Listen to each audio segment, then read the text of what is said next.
आखिरकार मोदी के खिलाफ विपक्षी गठबंधन महागठबंधन का सपना सामने आ ही गया।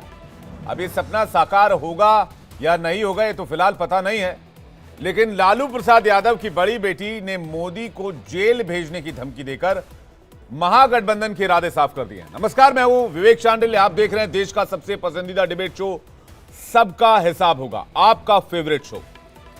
तो भ्रष्टाचार के आरोपों में घिरा लालू परिवार क्या 24 के नतीजे जानता है? क्या जांच एजेंसियों का सामना करते करते लालू परिवार के सदस्य 24 के सपने अभी से संजोने लग गए हैं? ऐसा क्यों कहा जा रहा है, ऐसा क्यों कह रहा हूं? चलिए मैं आपको बताता हूं खबर क्या है। आज लालू प्रसाद यादव की बड़ी बेटी मीसा भारती ने कह दिया कि पीएम मोदी इलेक्टोरल बॉन्ड भ्रष्टाचार पर चुप क्यों हैं, बोलते क्यों नहीं है। और अगर 2024 में देश की जनता ने महागठबंधन की सरकार बनाई तो पीएम मोदी समेत, ध्यान से सुनिएगा, पीएम मोदी समेत बीजेपी के तमाम नेता जेल के भीतर होंगे। अब मीसा भारती का इमरजेंसी से भी कनेक्शन रहा है। क्या कनेक्शन है मैं बता देता हूं आपको। मीसा कानून के तहत तब लालू प्रसाद यादव जेल में थे जब उनकी बड़ी बेटी का जन्म हुआ था और उनका नाम मीसा रखा गया था। आज मीसा जैसे कानून की ही बात कर रही हैं। वो ये कानून था जिसके तहत इंटरनेशनल सिक्योरिटी के नाम पर विपक्षी नेताओं को जेलों में ठूंस दिया गया था।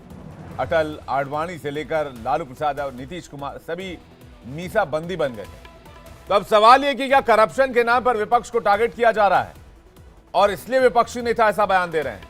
आखिर क्यों सिर्फ विपक्षी नेता ही जांच एजेंसियों के चंगुल में? और क्या विपक्ष की विवशता का आलम हो चुका है कि मोदी को धमकी देने की नौबत आ गई है? इसी मुद्दे पर आज एक बहुत बड़ी बहस, लेकिन सवाल क्या रहने वाले हैं आज के डिबेट में मैं आपको बताता हूं। क्या मीसा जैसा दमनकारी कानून चाहता है विपक्ष? क्या बदला लेने के लिए मोदी को जेल भेजने की धमकी दी जा रही है? और क्या करप्शन पर एक्शन का सियासी कनेक्शन है? पहले एक रिपोर्ट, उसके बाद आज की बड़ी डिबेट।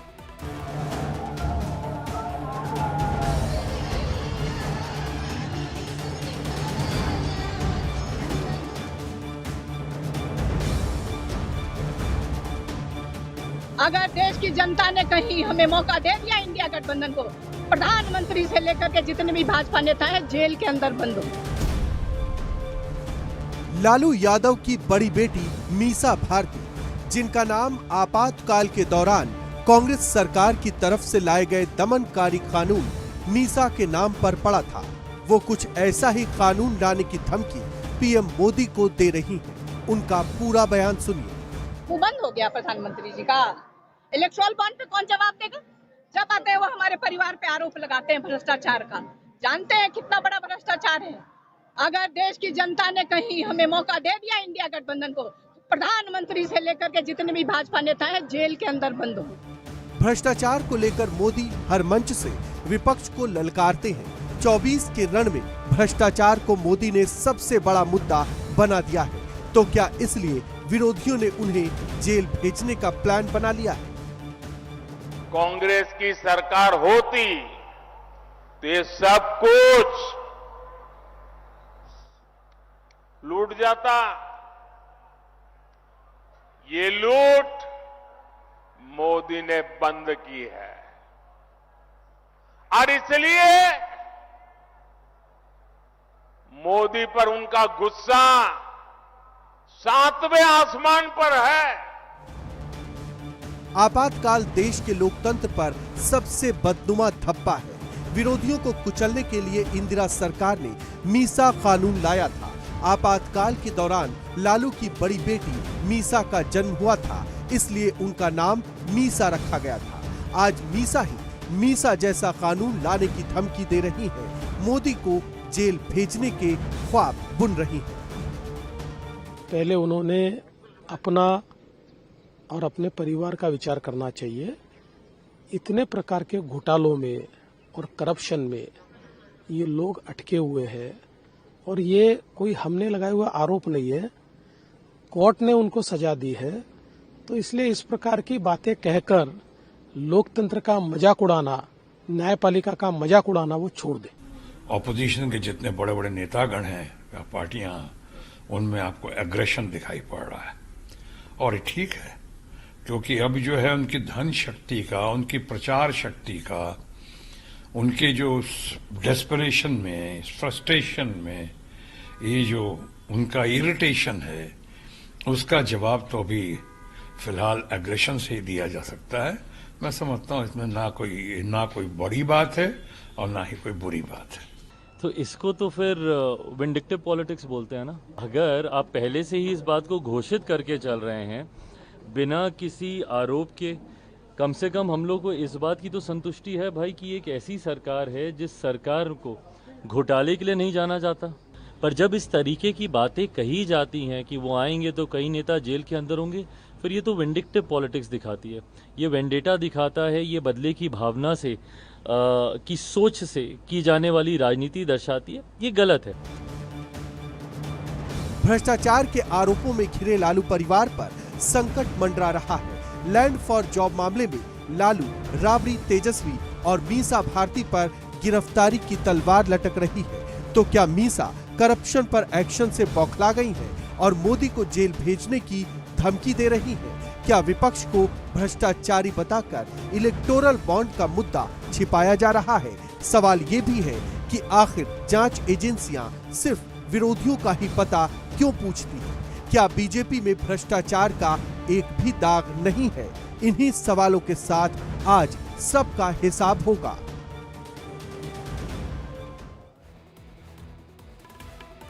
इस टॉपिक पर बात करने के लिए मेहमानों का एक बड़ा पैनल हमारे साथ जुड़ा हुआ है। धनंजय गिरी, प्रवक्ता बीजेपी, हमारे साथ जुड़े हुए हैं। अरुण यादव, प्रवक्ता आरजेडी पार्टी के, हमारे साथ जुड़ गए हैं। यश श्रीवास्तव हमारे साथ जुड़ गए हैं, प्रवक्ता हैं कांग्रेस पार्टी के। सुशील व्यास हमारे साथ जुड़ गए हैं, प्रवक्ता हैं शिवसेना शिंदे गुट पार्टी के। हालांकि अब शिवसेना ऑफिशियल उनके पास है तो वो शिवसेना के प्रवक्ता हैं। प्रेम कुमार, वरिष्ठ पत्रकार, भी हमारे साथ जुड़े हुए हैं। आप सभी मेहमानों का मैं तहे दिल से स्वागत करता हूं इंडिया डेली के इस मंच पर, और सभी दर्शकों का भी स्वागत करता हूं जो दर्शक इस वक्त हमारे साथ जुड़े हुए हैं। मेरा पहला सवाल मैं अपने आरजेडी के मेहमान अरुण यादव जी से पूछना चाहता हूं। अरुण यादव जी, क्या महागठबंधन मोदी जी को जेल में डालना चाहता है? क्या यही मंशा है? इसी मंशा को लेकर इस बार महागठबंधन चुनावी मैदान में है, और ये बात क्या स्पष्ट तौर पर से बाहर आ गई है? विवेक जी, पूरे बयान को सुनिए। और आरजेडी तो मुद्दे की बात करता है, महंगाई हो, बेरोजगारी हो, भूखमरी हो, बिहार में जो प्लान है, और 10 साल से केंद्र में नरेंद्र मोदी जी की सरकार है। ठीक बात। और जनता सवाल पूछ रही है, विपक्ष भी जनता का जो सवाल है हम लोग पूछ रहे हैं। नरेंद्र मोदी जी ने तो कहा था 2 करोड़ नौकरी देंगे प्रत्येक वर्ष। 20 करोड़ नौकरियां होती है, हिसाब देने से वो क्यों भाग रहे हैं? उन्होंने तो कहा था महंगाई कम करेंगे, अच्छे दिन क्या आएंगे। नरेंद्र मोदी को और विपक्ष के आपके अपोजिशन में, नहीं ये सवाल मेरा था ही नहीं ना अरुण जी। अरुण जी, ये सवाल मेरा नहीं था कि उन्होंने क्या कहा था नहीं कहा था। मैं आपसे ये पूछ रहा हूँ, क्या आप लोग मोदी, अमित शाह और जितने भी बीजेपी एनडीए अलायंस के नेता सबको जेल में डालने के लिए तैयार हैं अगर आपकी सरकार बनती है तो? एक बात ईमानदारी से बोलिए विवेक जी, क्या आज भ्रष्टाचार पे वार कर रही है भारतीय जनता पार्टी? भ्रष्टाचार पे तो वार नहीं कर रही है, विपक्षियों पर वार कर रही है। और आज यह हमारा बयान नहीं, महागठबंधन इंडिया गठबंधन के नेताओं का बयान नहीं, यह वित्त मंत्री सीतारमन जी के पति, बड़े अर्थशास्त्री, उन्होंने क्या कहा? चुनावी बॉन्ड दुनिया का सबसे बड़ा घोटाला है। इतनी बड़ी घोटाले को क्यों छुपा रहे हैं भाई? सबसे बड़ा दुनिया का, देश का नहीं। ये कोई कांग्रेस और आरजेडी या विपक्ष के नेताओं का आरोप नहीं है। इसको क्यों दबा रहे हैं? नहीं तो वही बात हो गई ना अरुण जी। आप अभी से इस भावना को लेकर चल रहे हैं कि हम आएंगे। ये बयान ये हो सकता था अरुण जी कि हम जांच कराएंगे, ये एक बड़ा घोटाला है, इस जांच में जो लोग दोषी पाए जाएंगे उस पर कार्रवाई की जाएगी। आपके सर्वोच्च नेताओं की लिस्ट में जो नाम है, मीसा भारती जी भी हैं उसमें, वो कह रही हैं कि मोदी जी को और बीजेपी के जितने नेता हैं सबको जेल में डाल देंगे। नहीं, सारे भ्रष्टाचारी वहां हैं। जब इंडिया गठबंधन की सरकार बनेगी, ईमानदारी से एजेंसियां काम करेंगी और ऐसे नेता तो जाएंगे ही जेल में। आज 14 के बाद 26 से 27 विपक्षी नेताओं पर जो भारतीय जनता पार्टी खुद भ्रष्टाचार का आरोप लगाते थे, अजीत पवार से लेकर दर्जनों ऐसे नेता, हेमंत बिस्वा से लेकर, कहते थे चक्की पीसिंग। अब साथ में मिलके मलाई चाप रहे हैं सारे। राजा हरिश्चंद्र हो गए। आपकी तरफ से पहले सुनिए तो, आपके तरफ से पहले आपके तरफ से पहले अरुण जी वही वेंडेटा पॉलिटिक्स की तो बात कर रहा हूँ आपसे। मैं ये कह रहा हूँ, आपने भी ये बात मान ली है जी, आपने बात मान ली है कि आएंगे तो मोदी जी, अमित शाह जी, जो लोग इलेक्टोरल बॉन्ड में शामिल है वो सब जेल जाएंगे। इलेक्टोरल बॉन्ड ही नहीं, बिहार में 3300 करोड़ का सृजन घोटाला हुआ एनडीए के शासनकाल में। आज तक एक ईडी और सीबीआई, अभी 1 महीने पहले तक तो आपकी सरकार थी, क्या बात कर रहे हैं अब सुन तो लीजिए। अब विवेक जी, यही भारी मुश्किल वाली बात आप सुनना नहीं चाहते हैं आप लोग। मैं आप ही को तो सुन रहा हूँ महाराज इतने देर से, और किसी सवाल लिया बताइए। 8 मिनट हो गए इस डिबेट को, मैं सिर्फ आपसे बात कर रहा हूँ, आप कहते सुनते नहीं। अपनी बातों को रखने दीजिए, सुन लीजिए ना। बोलिए सुन लीजिए ना। तो आज तक ईडी सीबीआई किसी भी सत्ता पक्ष के नेताओं के पास गया है क्या? औपचारिक बातचीत के लिए क्या सुने हैं क्या? ईडी के इतने मामले किसके ऊपर हैं? मतलब भारतीय जनता पार्टी के साथ जो है, या भारतीय जनता पार्टी जो है राजा हरिश्चंद्र है, दूध के धुले हुए हैं। आज लालू प्रसाद यादव जी नतमस्तक हो जाए बीजेपी के सामने, तो ये भी राजा हरिश्चंद्र हो जाएंगे। पूरा लालू परिवार राजा हरिश्चंद्र हो जाएंगे, दूध के धुले हो जाएंगे, और जनता के सवालों को लेके लड़ रहे हैं तो भ्रष्टाचारी है। 2 मुख्यमंत्री जेल में हैं, इसलिए जनता के लालू जी तो चारा घोटाले में दोषी हैं सर, भ्रष्टाचारी है जी। लालू जी तो दोषी हैं, वो तो हेल्थ कंडीशन पे बेल पर मिली हुई है उनको। अब एक बार विवेक जी, प्रधानमंत्री आए, 2 चुनावी दौरा यहाँ बिहार कर चुके। पहला जमुई और दूसरा नवादा। चिल्ला कर पानी पी के वंशवाद और परिवारवाद पे बोलते थे। जमुई में क्यों नहीं परिवारवाद पे बोले? चिराग पासवान पे क्यों नहीं बोलते? इन पर उन पर क्यों नहीं बोलते? आपको परेशान करते हैं, इसलिए आप ऐसा कह रहे हैं क्या? ठीक है, मैं जा रहा हूँ, मैं धनंजय गिरी जी के पास जा रहा हूँ, आपके जो आप सवाल है उसका जवाब लेने के लिए। Dhananjay Giri ji, electoral bond so called सबसे बड़ा करप्शन है इस देश का अभी तक के इतिहास का, और उस पर महागठबंधन की सरकार बनी तो पहला नंबर तो मोदी जी का कह रहे हैं, न करे मैंने सुन लिया, नेताओं का कह रहे हैं। जी धनंजय जी। विवेक जी, समय जाया न करे, मैंने उनकी बात को सुन लिया है। बताइए। मैंने उनकी समय जाया न करे, मैंने उनकी बात बताइए। धीरज से सुना है, उतना धीरज से मेरा जवाब भी सुन ले। मीसा के जीवन की दिशा ही जेल से तय होती है। पिताजी जब जेल में थे उनका जन्म हुआ। ये अलग बात है कि कांग्रेस के करप्शन के खिलाफ, कांग्रेस के जुल्म जबर के खिलाफ लालू यादव ने कहा, उनका नाम मीसा रखा। बड़ी हुई तो उन्होंने देखा कि चपरासी क्वार्टर में रहने वाले मेरे पिता ने इतनी धनराशि जमा की कि जेल चले गए। पशुओं का चारा खा गए, कतरा घोटाला, आसमान घोटाला, स्लेट घोटाला। अरुण जी, मैंने आपके बीच में नहीं बोला था। अरुण जी इतना बेसब्रा नहीं बोला। अरुण जी गलत बात है, एक करके अरुण जी एक एक करके आरोप लगाया, मैंने सुना आपकी बात। ठीक है अरुण जी एक एक करके देखिए, ऐसे डिबेट का वक्त खराब होता है, डिबेट का वक्त खराब होता है। अरुण जी एक एक करके सुन लेते हैं क्या कह रहे हैं, बीजेपी के प्रवक्ता का जवाब सुन लेते हैं। आपने एलिगेशन लगा, सुन लीजिए इनको, अरे सुन लेते हैं। धनंजय जी या श्रीवास्तव स्क्रीन पर लाइए। धनंजय जी आपको सुना? हाँ बोलिए धनंजय जी, बोलिए, जवाब पूरा कीजिए। नहीं, मैंने तो बहुत ध्यान से इनको सुना। हाँ ठीक है, आगे बोलिए। मैंने तो बहुत ध्यान से सुना। सच सुनने का साहस भी नहीं है आप में, सच सुनने का साहस भी नहीं, और सच का आरोप मैं नहीं लगा रहा हूं। इस देश की सुप्रीम कोर्ट ने मोहर मार लालू यादव, कहा है कि चारा चोर है लालू यादव। ये सुप्रीम कोर्ट ने कहा है। 4 मामलों में लालू यादव सजा याफ्ता है, और ये सुप्रीम कोर्ट सर्टिफाइड सजा याफ्ता है। लालू यादव चारा चोर है, ये सुप्रीम कोर्ट देश की कह रही है भाई साहब, ये मैं नहीं कह रहा हूं। अलकतरा घोटाला किया लालू ने, उनके बच्चों पर सारे पर केस चल रहा है, संपत्तियां सीज है। इसी को कहते हैं चोरी और मुंहजोरी। तो चोरी और मुंहजोरी करने वालों का समय समाप्त हो गया। ये कांग्रेस का वो नहीं था कि धीरे धीरे चल रहे हैं, साथ में आ जाओ तो नहीं चल। यहां करप्शन के लिए 0 टॉलरेंस है। ये नरेंद्र मोदी की सरकार है, भ्रष्टाचारियों में भय व्याप्त है, और लालू यादव के परिवार में, जहां सारे लोग अपने घोटाले के घटाटोप अंधेरे में, जिस लालू की ललटेन ने बिहार के लालों के जिंदगियां लीन ली, जिस बिहार को जंगल राज के आगोश में भेज दिया। कोर्ट ने कहा था इट सीम्स इट्स जंगल राज इन बिहार, ये हाई कोर्ट की टिप्पणी थी। और जो लोगों ने वह दर्ज हो ही नहीं सकता एफआईआर में, जो लालू ने रह के लूटा है सरकार में, वो क्या है? गरीबों, दलितों, वंचितों, पीड़ितों, शोषितों का नहीं, लेकिन धनंजय जी मसीहाई छवि लेकर जो महागठबंधन बार बार इलेक्टोरल बॉन्ड कह रहा है, धनंजय जी ठीक है, लालू खा गए देने में। बिहार की हालत क्या थी उस समय पब्लिक डोमेन में है। मैं ये जानना चाह रहा हूं जो विपक्ष कह रहा है, यश मैं इसके बाद आपके पास आ रहा हूं।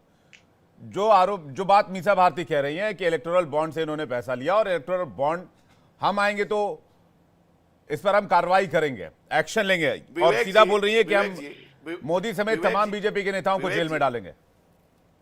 विवेक जी ध्यानाकर्षण नहीं है, ये उनका धनाकर्षण है। उनकी पूरी पार्टी का ध्यान जो है वो धनाकर्षण पे।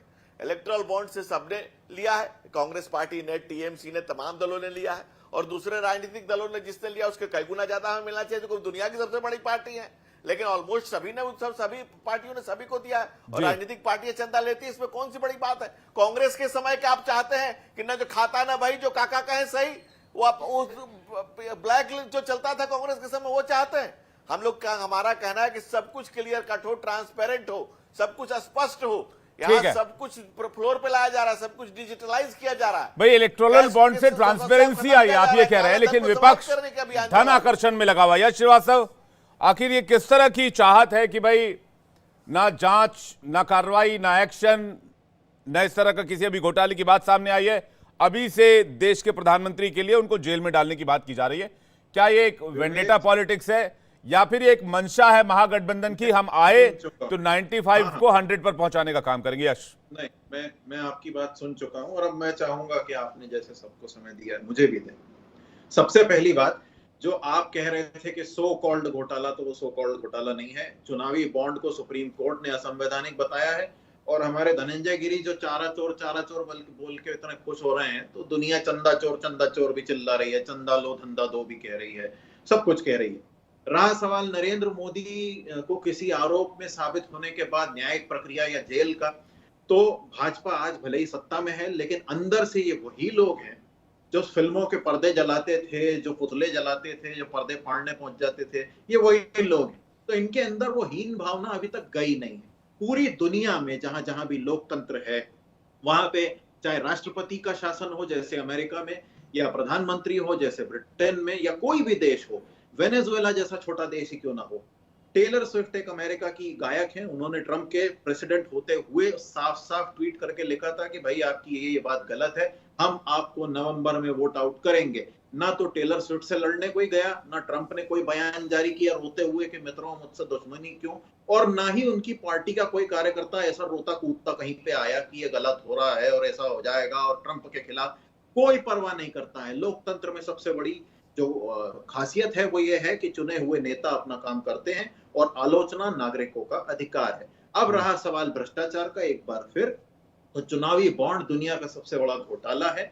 यदि उसमें आरोपी, जो कि सिद्ध हो ही रहे हैं, नरेंद्र मोदी खुद कह रहे हैं कि वही लाए हैं, तो उनको फिर इस बात का कोई डर नहीं होना चाहिए, उनको न्यायिक प्रक्रिया का सामना करना चाहिए। और जिस तरीके से अपराध की बात कर रहे हैं बिहार में धनंजय गिरी, तो इनको बता दीजिए एनसीआरबी का डेटा इस समय पूरे देश में बिहार को मिला के महिलाओं के प्रति अपराध सबसे ज्यादा है, दलितों पिछड़ों के प्रति अपराध सबसे ज्यादा है। और किसी भी राज्य में चले जाइए, मणिपुर का नाम हमें रोज लेना पड़ता, अच्छा नहीं लगता लेकिन लेना पड़ता है। जैसे ही हम मणिपुर का नाम लेते हैं तो नहीं, आपने इलेक्टोरल बॉन्ड की जो बात की, इस पर भी पीएम ने जवाब दिया। उन्होंने कहा कि इलेक्टोरल बॉन्ड हम लेकर आए ताकि ट्रांसपेरेंसी बना रहे, ट्रांसपेरेंसी बनी रहे। मैं आ रहा हूं, मैं आपके पास धनंजय गिरी जी। यश, जो बात मैं जानना चाह रहा हूं, क्या विपक्ष इस मोटिव को लेकर इस बार के चुनावी मैदान में है कि हम आए तो एक साथ सबको जेल में ठूसेंगे? क्या ये चुनावी मोटिव है जो आज मीसा भारती कह गई है? मैंने सुन लिया है, मुझे जवाब देने दीजिए। विपक्ष या किसी को भी किसी एक व्यक्ति को जेल में डालने में कोई मजा नहीं आ रहा है। आप और सभी लोग इस देश में किसी एक आदमी का रियलिटी शो बनाना बंद कीजिए। सवाल यह है कि यदि आपके पास एब्सोल्यूट मेजॉरिटी की सरकार थी तो आप उसका सदुपयोग कर सकते थे, आपने दुरुपयोग किया है।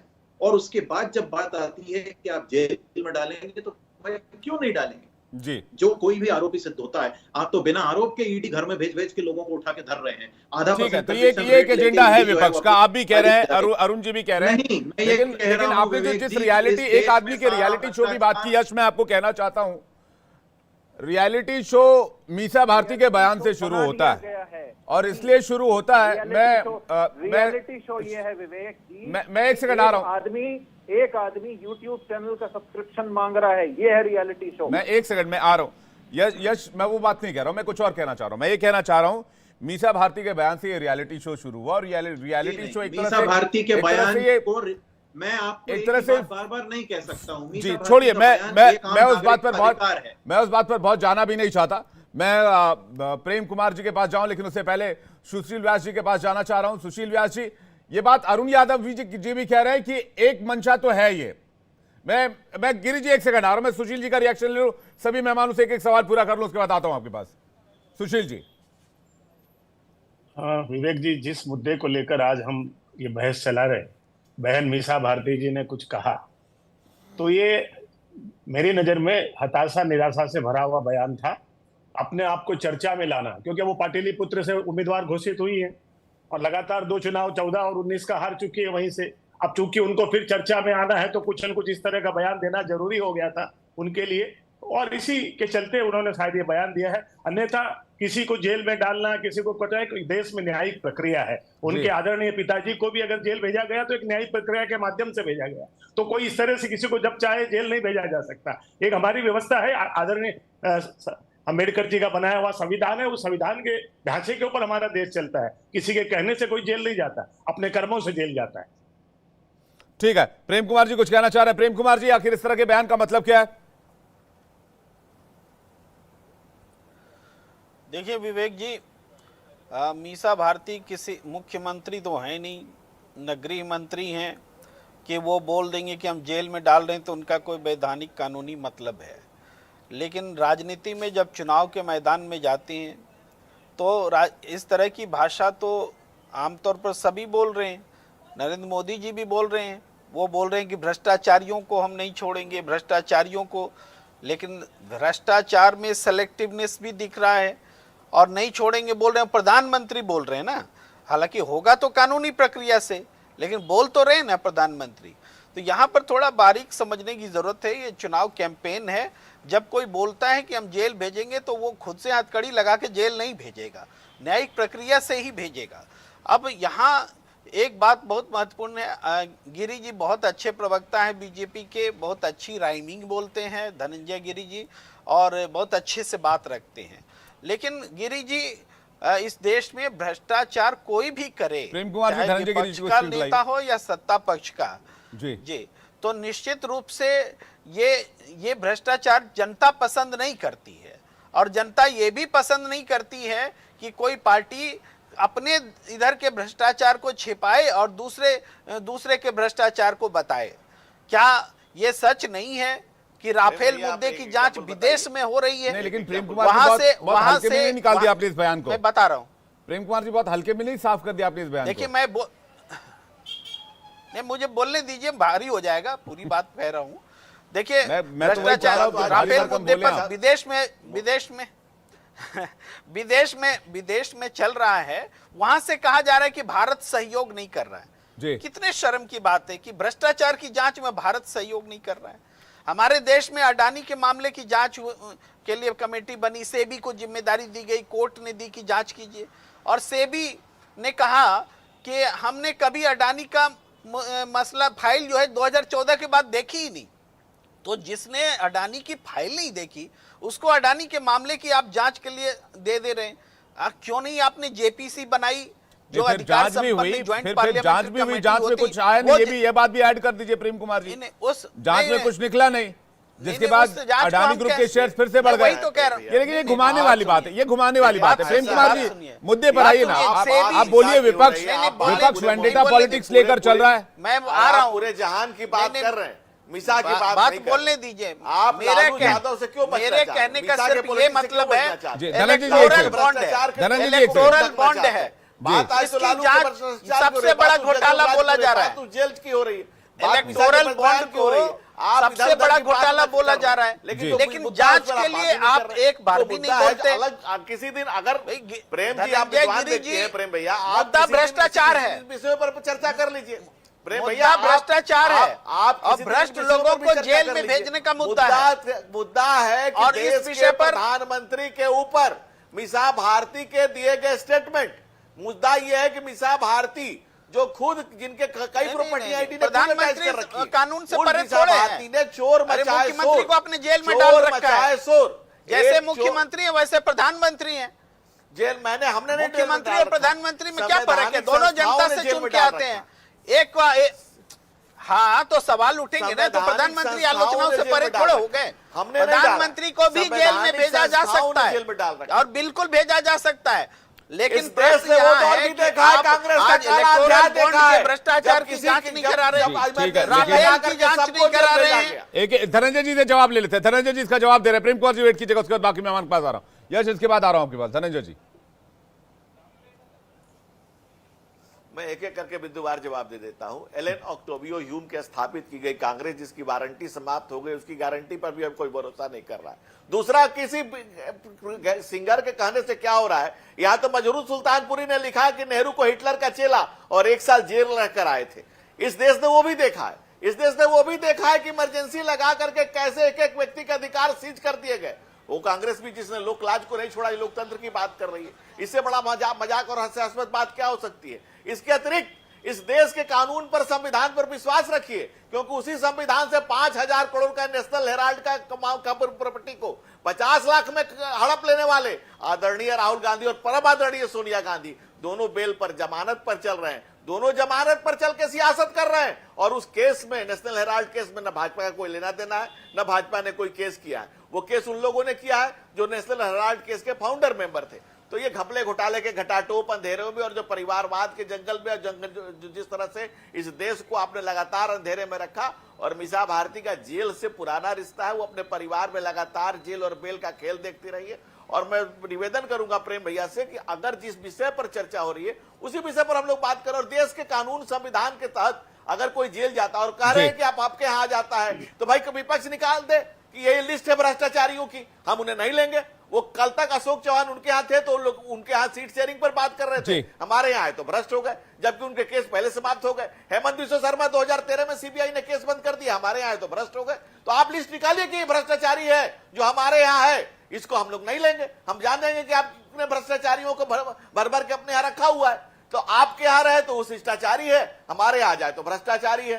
कांग्रेस इसने लोकलाज और लोकतंत्र दोनों को खत्म कर दिया, बैठ कर लोकतंत्र की दुहाई दे रहे हैं। क्यों? क्योंकि आप 40 सीट पर भी नहीं आने जा रहे हैं। अब एक विशेष दल शेष हो गया, उसका शेष नहीं देंगे। राहुल बाबा वायनाड से बाय बाय हो रहे हैं, अमेठी की मुलेठी नहीं चुसाने को तैयार है। इस राजनीतिक हताशा, निराशा, घोर के बीच में आप यहाँ पर मल्लिकार्जुन खड़गे अनाउंस करते हैं 1 लाख रुपया महिलाओं को देंगे, सन्नाटा छा जाता है, कहां से देंगे? कहते हैं ताली बजाओ, ताली बजाने का है। तो जब ताली पार्टी का राष्ट्रीय अध्यक्ष ताली बजवाता हो अपनी ही पार्टी में बैठ करके, वैसे लोग ताली बजाएं या थाली बजाएं। इस देश की जनता ने चुन लिया है कि इस नरेंद्र मोदी के नेतृत्व में देश निरंतर नई ऊंचाइयां छू रहा है। अरुण यादव जी के पास जा रहा हूं। धनंजय जी थोड़ा सा वेट कीजिएगा, फिर आऊंगा आपके पास।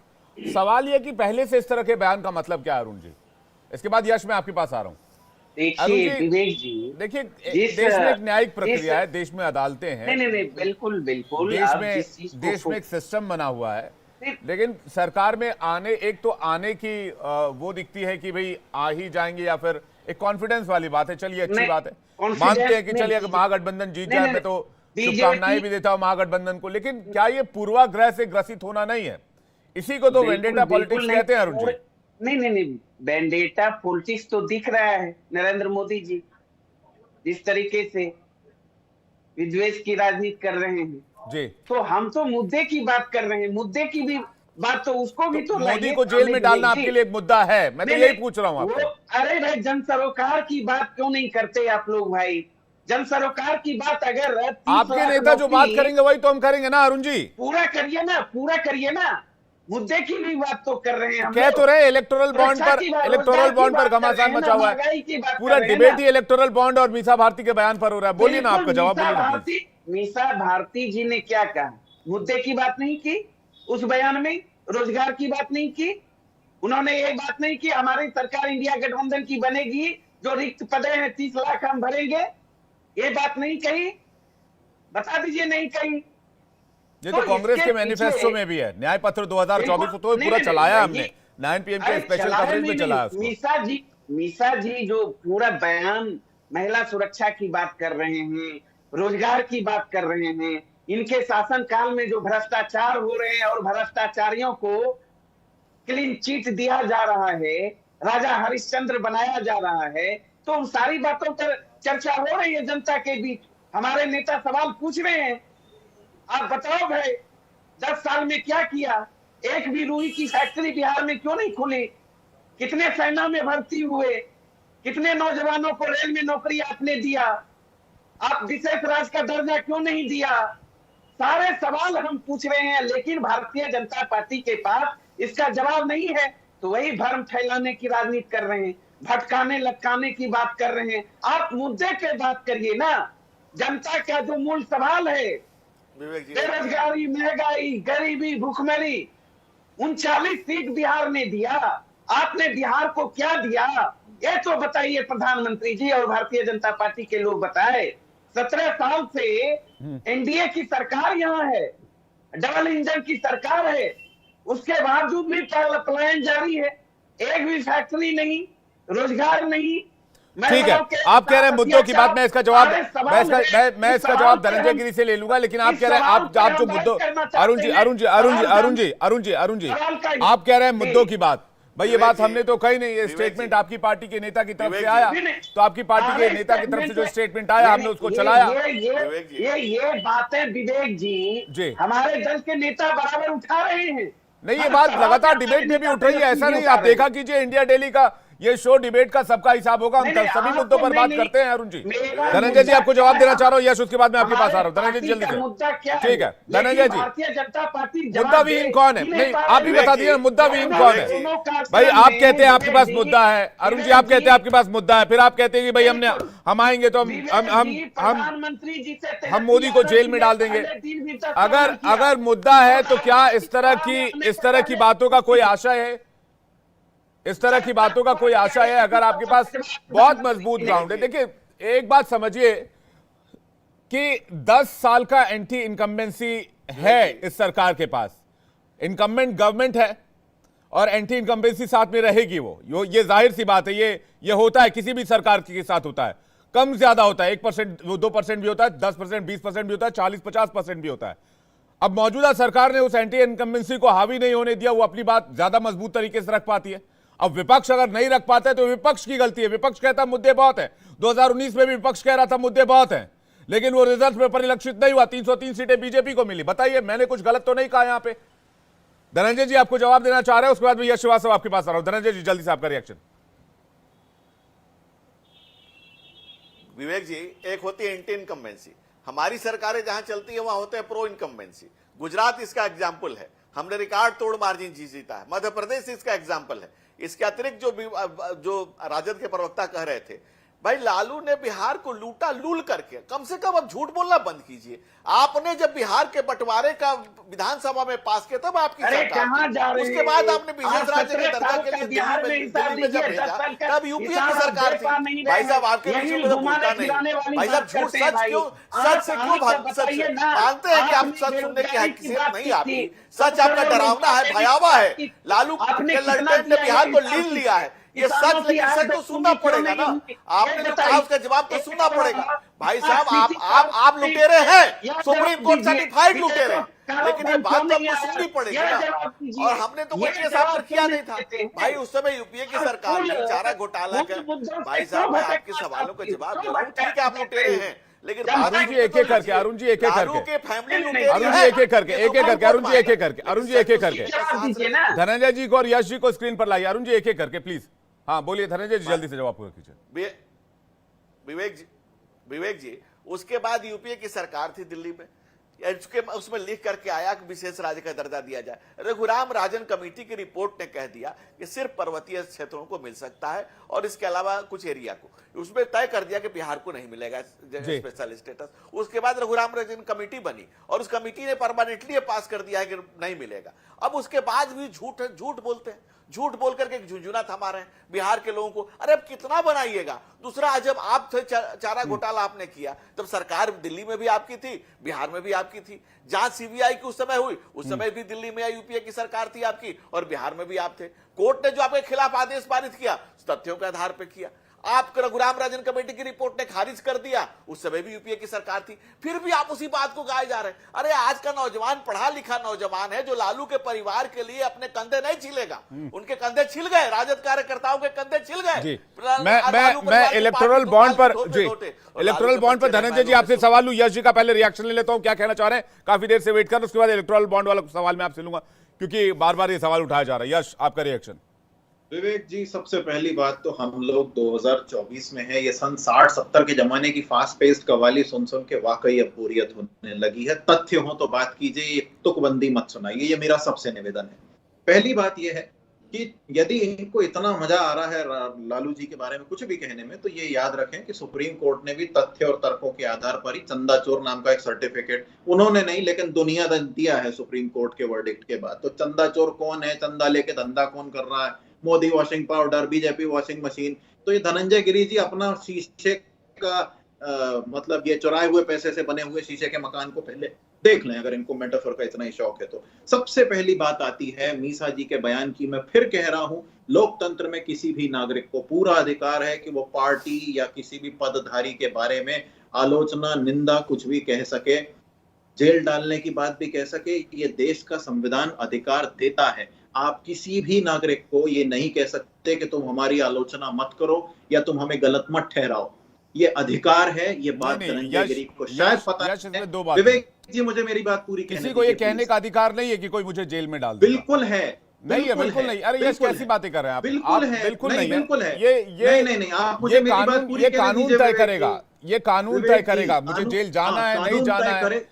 विवेक जी, आप मुझे मेरी बात, देखिए, आपने धनंजय गिरी को इंटरप्ट नहीं किया है। मैं इंटरप्ट इसलिए कर रहा हूं क्योंकि कोई तय नहीं कर सकता है, कोई बोल नहीं सकता है कि मैं तुम्हें जेल में डाल दूंगा। बिल्कुल बोल सकता है, यदि बिल्कुल मैं तुम्हें जेल में डाल दूंगा, ये वर्ड कोई भी किसी को नहीं बोल सकता है। विवेक जी, मुझे मेरी बात कहने दी। ये सबूतों और गवाहों के आधार पर तय होगा। इस बात पे मैं एतराज है मेरा। मीसा भारती ने भी यही कहा है कि दोषी साबित हो जाए उसके बाद हम सबको जेल में डालेंगे। नहीं, उन्होंने ऐसा नहीं कहा।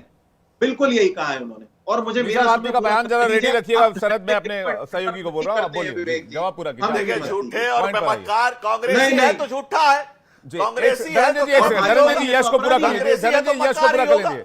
धनंजय जी यश को पूरा कर लीजिए। जी धनंजय जी जनता जान चुकी है। जी धनंजय जी प्लीज, यश बोलिए। बात है ना, ठीक है, गलत देखिए, वही जो खींची हुई साइकोलॉजी। विवेक जी, धनंजय जी प्लीज यश पूरा कीजिए।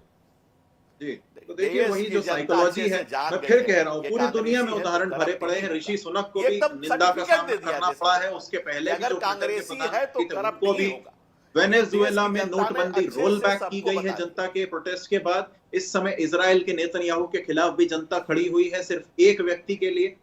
तो मॉरल ग्राउंड्स पे एक व्यक्ति की मृत्यु होने पे सरकारों ने इस्तीफा दिया है। सिर्फ हमारा देश है जहां पे बुलडोजर की खुशियां मनाई जा रही हैं रूलिंग पार्टी के द्वारा।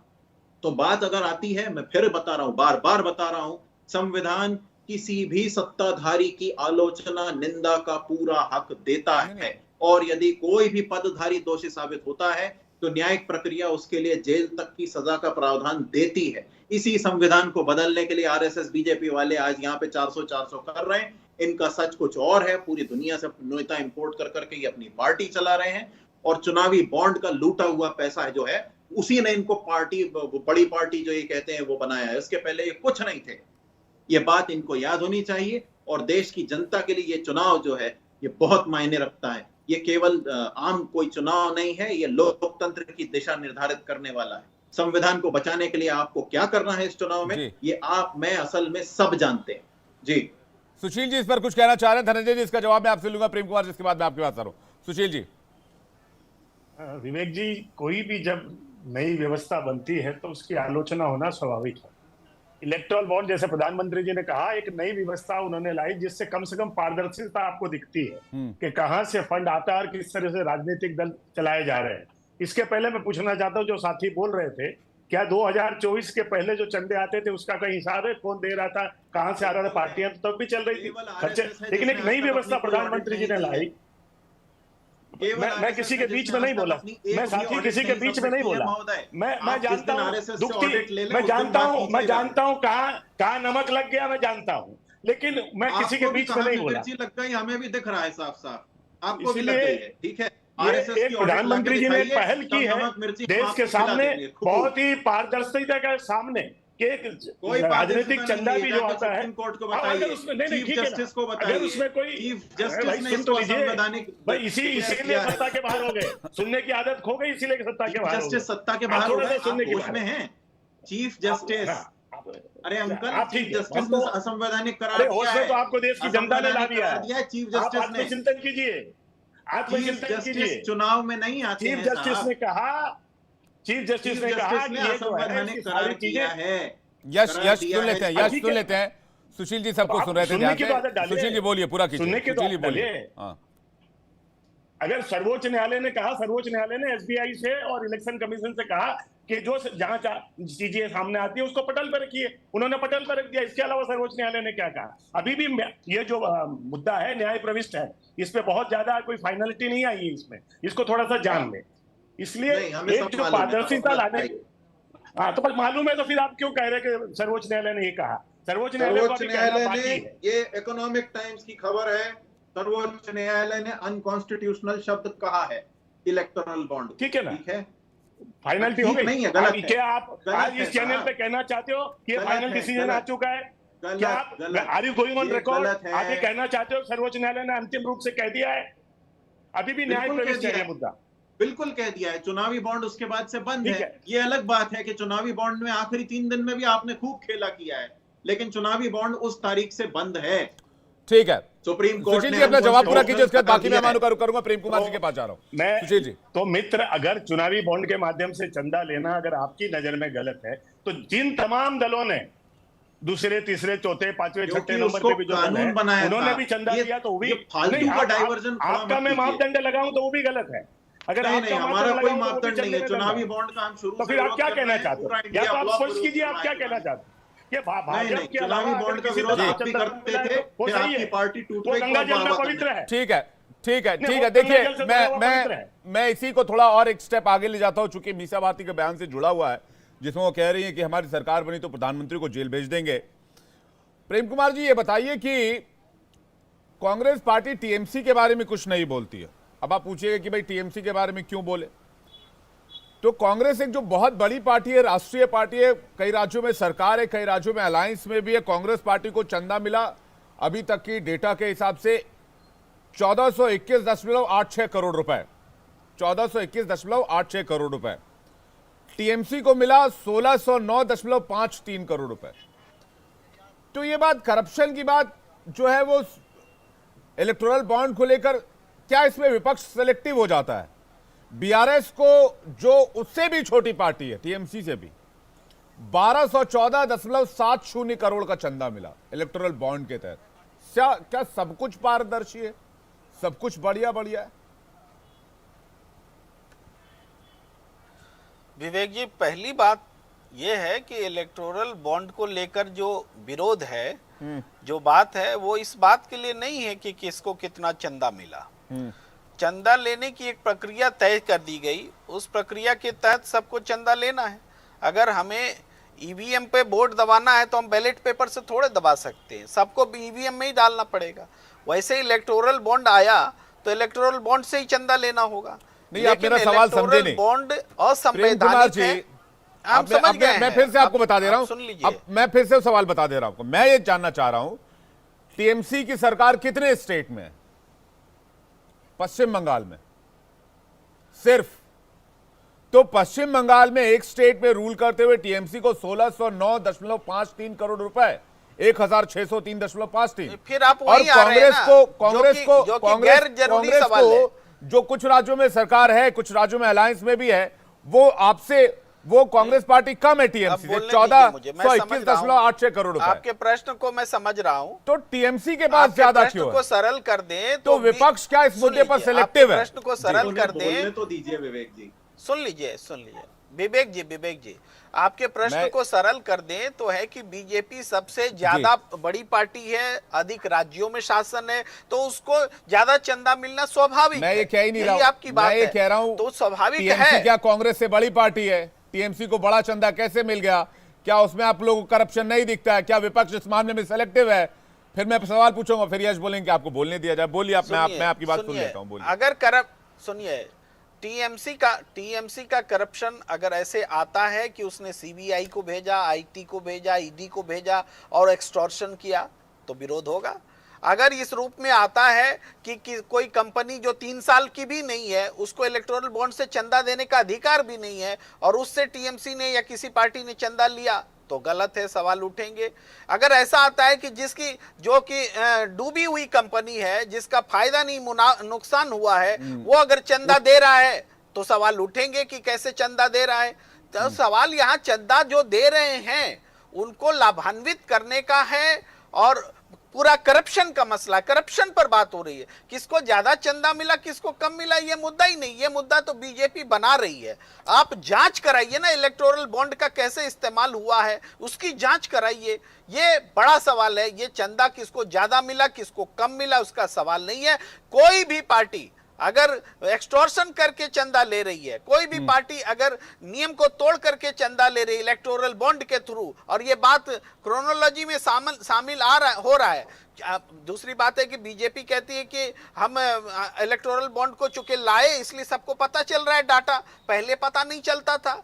इस बात का क्या आप ईमानदारी से बता रहे थे कि जनता को बताया जाए? आप तो कह रहे थे कि जनता को अधिकार ही नहीं है ये डाटा जानने का। वो तो सुप्रीम कोर्ट ने अधिकार दिया कि बताना पड़ेगा, और इसलिए आप किस मुंह से कह रहे हैं कि जनता पे इतना रार मचाया हुआ है? आप मुझे एक बात बताइए, पारदर्शी आपने रहने ही नहीं दिया। आप एक बात मुझे बताइए प्रेम कुमार जी, जिस बात पर इस वक्त देश में सियासी तलवारें खींची हुई हैं, क्या 2014 से पहले के आंकड़े को हासिल करने का कोई जरिया है इस देश में? देखिए, 2014 के पहले के आंकड़े को हम क्यों खोज रहे हैं? क्यों खोजना चाहते हैं आप? बोलिए। मैं ये जानना चाह रहा हूं, कोई जरिया? मैं खोज नहीं रहा, मैं बस पूछ रहा हूं, कोई जरिया है? नहीं, किस पार्टी को, किस कारोबारी से, किस रूप में कितने पैसे मिले, किस उद्योगपति ने दिए, किस आतंकवादी ने दिए, किस टेररिस्ट ने दिए, किस टेररिस्ट ग्रुप ने दिए? मैं खुलकर बोलता हूं। देखिए, मुझे सवाल पूछने में कोई हिचकिचाहट नहीं होती, इसलिए मैं पूछना चाह रहा हूं। विवेक जी, अगर एक भी मामला सामने आ जाए कि टेररिस्ट ने किसी को चंदा दिया, अब आप डाइवर्ट कर रहे हैं। अब मेरे सवाल से आप एक वर्ड इलेक्टोरल बॉन्ड, मैं ये कह रहा हूं 2014 के पहले का मामला, क्या कोई जरिया है इस देश में जो ये बता पाए कि किस पार्टी के साथ पास, इंक्लूडिंग बीजेपी, किस पार्टी के पास पिछले 60 साल में कितने पैसे आए और किसके पास से आए? पैसे लाने का आप पारदर्शी सिस्टम है ये बताने के लिए वो प्रश्न बना रहे हैं। ऑडिट ये पारदर्शी आपने रहने ही नहीं दिया। यश कुछ कहना चाह रहे हैं, यश कह रहे ऑडिट करवा सकते हैं, यश कह रहे ऑडिट करवा सकते हैं। तो मैं कहता हूं कि Congress party, RJD, BJP, TMC, TRS, BRS, AIADMK, DMK सबका करवा दीजिए ऑडिट। शिवसेना, एनसीपी, करवाइए सबका ऑडिट। इस देश में होना चाहिए दूध का दूध और पानी का पानी। निकालिए 1 रुपए का हिसाब, कौन कहां कितना पैसा लिया। ऑडिट का मामला नहीं है। यश कुछ कहना चाह रहे हैं? यश श्रीवास्तव, बोलिए जल्दी से जी। ये ऑडिट का मामला नहीं है। हाँ। ये जी प्रेम कुमार जी। हाँ प्रेम कुमार जी, आपके जवाब का इंतजार कर रहे हैं। सुनिए विवेक जी, देखिए, अगर आपको ऑडिट सबकी करवानी है तो कांग्रेस तो तैयार है। वो तो बिना बात के आपकी ये बीजेपी के लोग जाके जबरदस्ती में पैसा आपने एक फॉर्मूला दिया, आपने कहा कि लेकिन ऑडिट से चीजें साफ आ सकती है, तो मैंने कहा हो जाना चाहिए सबका ऑडिट जी, करवा लीजिए ऑडिट, दूध का दूध पानी का पानी। मैं तो कहता हूं धनंजय जी को पूछता हूं, धनंजय जी बीजेपी का ऑफिशियल प्रवक्ता है, कह दें यहाँ पर कि भाई 1947 से अभी तक का सबका ऑडिट कराएंगे। अरे 1925 में आरएसएस बनी थी, आपके पास एक ऑडिट रिपोर्ट है? कहां से आया पैसा दिल्ली में बड़े बड़े कॉम्प्लेक्स बनाने का आरएसएस के पास? एक ऑडिट रिपोर्ट बताइए आरएसएस की। ऑडिट रिपोर्ट छोड़िए, वो कंपनी है या दुकान है या प्रोप्राइटरशिप है, क्या है आरएसएस? कहां से आ रहा है पैसा बताइए? एक ऑडिट रिपोर्ट दे दीजिए, हम पूरी डिबेट छोड़ देंगे। भाई आप लोगों के साथ पता नहीं, आप लोग बीजेपी से होते हुए, मोदी से होते हुए विवेक जी, ये मजाक का समय नहीं है। सवाल ये है कि चुनावी आरएसएस कोई पॉलिटिकल पार्टी होती तो मैं डिबेट में आता भी उस पर, लेकिन आप लोग आरएसएस को पार्टी बना लेते हैं। मैं इसमें ज्यादा नहीं बोलूंगा, धनंजय गिरी आपको जवाब देंगे। धनंजय गिरी के पास कोई जवाब नहीं, वो कव्वाली सुनाएंगे। पर्सनल रिमार्क्स मत कीजिए प्लीज धनंजय जी। पर्सनल नहीं है, ये पर्सनल नहीं है। वो देखिए, अभी कौवा चालू कर देंगे। देखिए कौओं को समस्या ये है कि उन्हें कव्वाली समझ में नहीं आती है। अगर देखो, अब ये कौवा देखिए मैं पर्सनल रिमार्क्स के फेवर में रहता नहीं हूँ, मैं पर्सनल रिमार्क्स के फेवर में रहता नहीं हूँ। मैं रिक्वेस्ट कर रहा हूँ प्लीज पर्सनल रिमार्क्स मत कीजिए। धनंजय जी सवाल पर आते हैं। मैंने विवेक जी मैंने इस डिबेट में अभी तक किसी का नाम लिया है क्या? इस डिबेट में अभी तक मैं भी नाम लिए बिना मच्छर मक्खी कह रहा हूँ, बताइए। लिया गया घबराए हुए हैं कांग्रेस के लोग। ये बच्चे जो कल के पैदा हुए हैं, इन्हें राइमिंग आती नहीं है, 2000 साल पहले कुछ पता नहीं है, देश का कुछ देखिए पर्सनल रिमार्क्स नहीं, पर्सनल रिमार्क्स नहीं, से पैदा हुए नहीं पर्सनल रिमार्क्स नहीं, पर्सनल रिमार्क्स नहीं। धनंजय जी को लेकर आइए, धनंजय जी को एक एक करके धनंजय जी को स्क्रीन पर डालिए। उसके बाद यश आपके पास आ रहा हूं मैं। अरुण जी काफी देर से वेट कर, उसके बाद अरुण जी के पास आ रहा हूं। धनंजय जी जवाब क्या है इस बात का? बीजेपी को इलेक्टोरल बॉन्ड से देखिए बहुत बीजेपी का फिगर भी पब्लिश है इंटरनेट पर। विवेक जी इंटरनेट पर जो आंकड़े मौजूद हैं, मेरा सवाल मैं सवाल पूछ लूं ना सर। इंटरनेट पर जो आंकड़े मौजूद है उसके हिसाब से 6060.51 करोड़ रुपए का इलेक्टोरल बॉन्ड से चंदा मिला। प्रतिक्रिया नहीं देता। हाँ बोलिए बोलिए। देखिए कांग्रेस कल्चर में था कि न खाता न बही जो काका कहे सही। हम कह रहे हैं कि आज हमने उसको ऑनलाइन किया, काला धन समाप्त करने के लिए लगातार चीजों को ऑनलाइन कर रहे हैं। दूसरी बात, कांग्रेस करप्शन का पर्याय है, इसलिए इस देश को नहीं स्वीकार है और उनकी नजर संपत्ति पे है, इसलिए वो कह रहे हैं कि कल कुछ नहीं था। हम बिल्कुल कुछ नहीं थे। हम इस देश की जनता के 20 करोड़ हमारे पास कार्यकर्ता है और कांग्रेस एक विशेष दल होता था, शेष हो गया आने वाले चुनाव को। नहीं वो बात तो सही है, पब्लिक वो बात तो सही है धनंजय जी की। आंकड़े हैं, ट्रांजैक्शन आईडी है। Let me complete. क्यों? क्योंकि कांग्रेस पार्टी एक परिवार की चाकरी करती रही। पंडित नेहरू जी के पिताजी मोतीलाल नेहरू, राजीव गांधी, इंदिरा गांधी, राहुल गांधी, अब प्रियंका के बच्चों की सेवा में लगोगे। अरे राजनीतिक कार्यकर्ता थोड़े हो आप लोग। अरे कांग्रेस पार्टी के पांव पोछ हो और यहां विचारिक बल से चलने वाला दल भारतीय जनता पार्टी। देखिए लक्षावधि कोटि लाख कार्यकर्ता। ठीक बात है धनंजय जी, लेकिन ये इलेक्टोरल बॉन्ड से 6000 करोड़ से ज्यादा का रकम आपको मिला, इस पर आपका क्या कहना है? एक मिनट। दूसरी बात, मैं उसमें भी आता हूं। संघ इस देश की एक संस्था है जो सोसाइटी रजिस्ट्रेशन एक्ट के तहत रजिस्टर्ड है। हर साल उसकी ऑडिट होती है और हर साल उसका ऑडिट भारत सरकार में जमा होता है और पंडित नेहरू ने उसको बैन लगाया था, सरदार पटेल ने खोला और हर साल उसका ऑडिट सरकार के यहां जमा होता है। उसके सारे आय व्यय का ब्यौरा, उससे सारे संबंधित संस्थानों का अगर जानकारी नहीं हो तो थोड़ा पढ़ लिख लिया कीजिए, स्कूल जाइए, मनोहर पत्र खरीदिए, पढ़ना शुरू कीजिए। दूसरी बात मैं आपको बता रहा हूं, जब हम लोगों ने सारी चीजों को ऑनलाइन किया कि सारी पहले इलेक्टोरल बॉन्ड से खरीदेंगे तो चीजें सामने आ रही है। तो अब जो मामला भी न्यायालय के विचाराधीन है उस पर देखा जाएगा और चलिए न्यायालय के विचाराधीन है, देखा जाएगा। टीएमसी को भी चंदा मिल रहा है। लेकिन माफी चाहूंगा सभी मेहमानों से, वक्त सीमित था मेरे पास। आप सभी का बहुत बहुत धन्यवाद इस डिबेट में शामिल होने के लिए, बहुत बहुत शुक्रिया अपना कीमती वक्त देने के लिए। और दर्शकों आपको भी बहुत बहुत धन्यवाद हमारे इस डिबेट में शामिल होने के लिए। लेकिन एक बात तो तय है जो मैं आपसे कहना चाहता हूं, मीसा भारती के इस बयान का इंपैक्ट तो जरूर होगा, क्योंकि पिछले 2 चुनाव से या फिर पिछले कुछ 2 दशकों से 20 साल से ऐसा देखा गया है कि प्रधानमंत्री को जब पर्सनली उन पर अटैक किया जाता है तो फिर उसका फायदा पीएम को होता है, बीजेपी को होता है, नुकसान विपक्षी गठबंधन को होता है।